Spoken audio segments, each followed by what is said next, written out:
Good morning class 10। आज आप लोगों को हम हिंदी ग्रामर में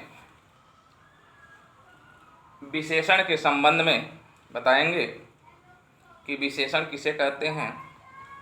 तो जैसा कि आप लोग पहले भी जान चुके हैं कि विशेषण किसे कहते हैं, तो इसमें आप लोगों को जानना है ज़रूरी एक संज्ञा सर्वनाम पहले जानना पड़ेगा कि जो शब्द संज्ञा और सर्वनाम की विशेषता को बताते हैं उन्हें विशेषण कहते हैं।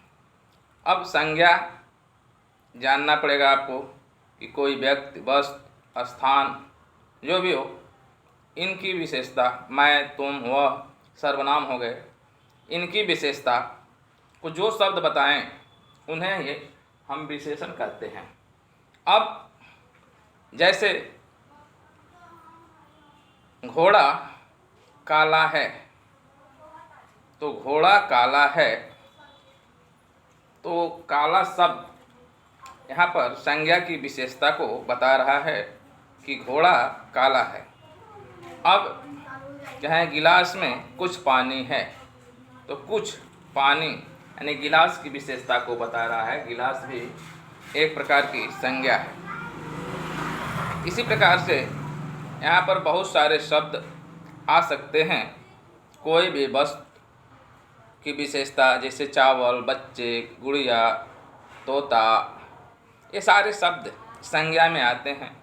और इन संज्ञा की विशेषता को जब कोई शब्द बताए तो वह विशेषण कहलाएगा। अब आपको जानना यह है कि विशेषण जो बता रहे हैं सब दो विशेषण हैं, और जिनकी विशेषता को बताया जा रहा है वो सब विशेष कहलाते हैं।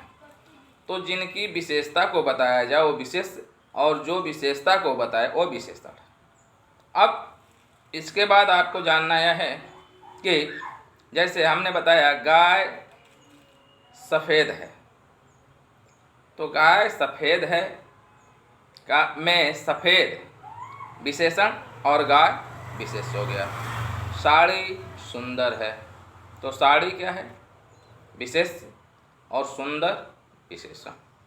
इस प्रकार से आप समझ सकते हैं कि विशेष और विशेषण किसे कहते हैं। अब इसके बाद आपको यह जानना जरूरी है कि विशेषण के प्रकार ये कितने प्रकार के होते हैं।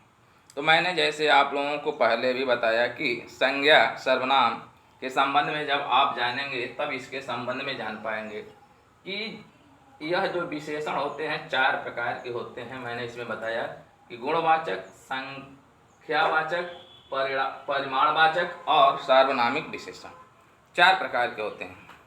इसके बाद इन चारों प्रकार के विशेषण में आपको यह बताया जाएगा कि गुणवाचक विशेषण क्या है। तो गुणवाचक विशेषण का मतलब होता है कि जिन शब्दों से किसी व्यक्ति या वस्तु के किसी गुण या दोष के संबंध में बताया जाए तो उसे हम लोग गुणवाचक विशेषण कहते हैं। जैसे हम कहें कि कार सुंदर है, तो सुंदर क्या है, उसकी विशेषता को बता, उसके गुण को बता रहा है कि यह कैसा है, सुंदर है। तो यह जो गुणवाचक विशेषण होते हैं ये भी कई प्रकार के होते हैं, जैसे गुण, दोष, आकार, स्थान, रंग, काल, दशा, इन सारी चीज़ों का बोध कराते हैं जिन्हें हम लोग गुणवाचक विशेषण कहते हैं। अब आते हैं इसमें संख्यावाचक विशेषण। तो संख्यावाचक विशेषण में आप जान सकते हैं कि हम किसी वस्तु या किसी भी चीज़ की विशेषता को उसके संख्या के हिसाब से बताते हैं।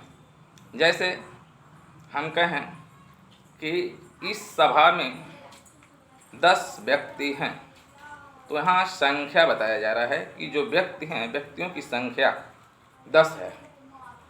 हम कहें कि कक्षा 8 में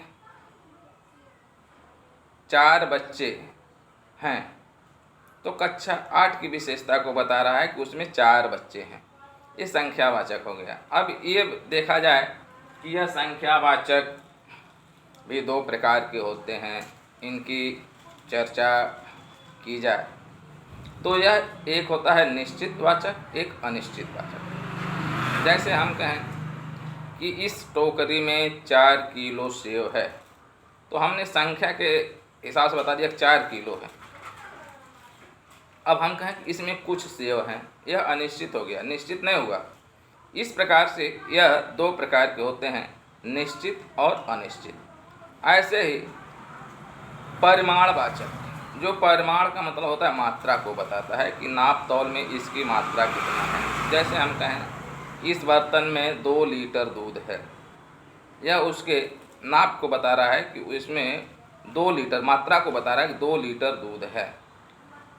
इसमें 4 किलो चावल है, तो क्या बता रहा है, चावल की विशेषता को बता रहा है कि जो 4 किलो है। यह भी देखा जाए तो दो प्रकार से हो जाते हैं, निश्चित और अनिश्चित। तो निश्चित का मतलब कि जब से हम संख्या निश्चित कर दिए कि इसमें, इस बर्तन में 2 लीटर दूध है, तो 2 लीटर है।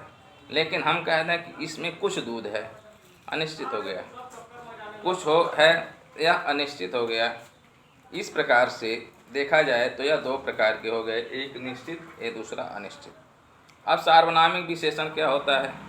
ऐसे सर्वनाम शब्द जो संख्या सर्वनाम से पहले आकर विशेषण का कार्य करते हैं, उन्हें सार्वनामिक विशेषण कहते हैं। जो सर्वनाम शब्द ही है लेकिन वो संज्ञा के पहले आ जाए और उसकी विशेषता को बताए, तो उसको हम लोग सार्वनामिक विशेषण कहते हैं।